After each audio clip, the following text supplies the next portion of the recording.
પરંતુ આજે હદનો છેડો પાર થઈ ગયો હોય એવું મને લાગે છે.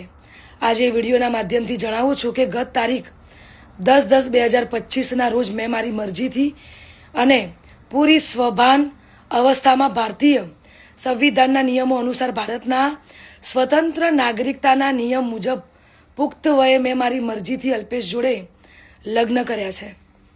ના કોઈ ધાકધમકી કે ના કોઈ દબાણથી કર્યા છે.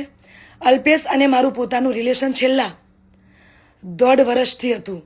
આ વાતની જાણ મારા પરિવારને મેં કરેલી, પરંતુ એમની રાજીપો ના હોવાથી મેં મારી જાતે મારું ભવિષ્ય, મારી જિંદગી મહત્વપૂર્ણ નિર્ણયમાં મેં મારી જાતે લીધો છે.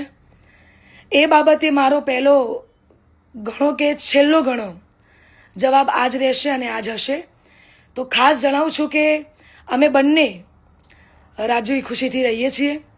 હું મારી આ પર્સનલ વાતમાં ના કોઈ સમાજને કે ના કોઈ વડીલોને ગેરમાર્ગે દોરવા નથી માંગતી.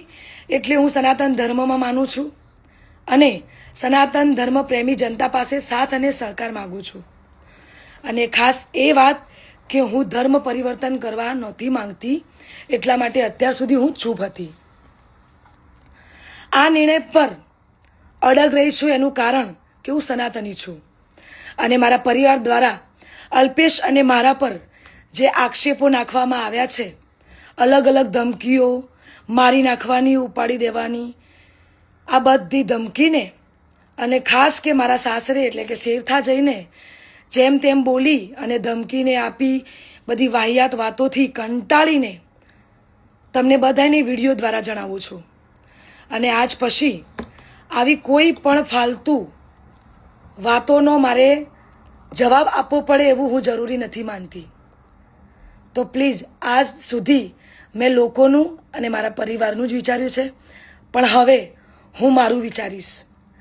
આ ઉપરાંત કોઈ પણ ખરાબ કોમેન્ટ કે હેરાનગતિ પહોંચાડશે તો ભારતીય ન્યાયતંત્રની મદદથી કાયદેસરની કાર્યવાહી કરવામાં આવશે.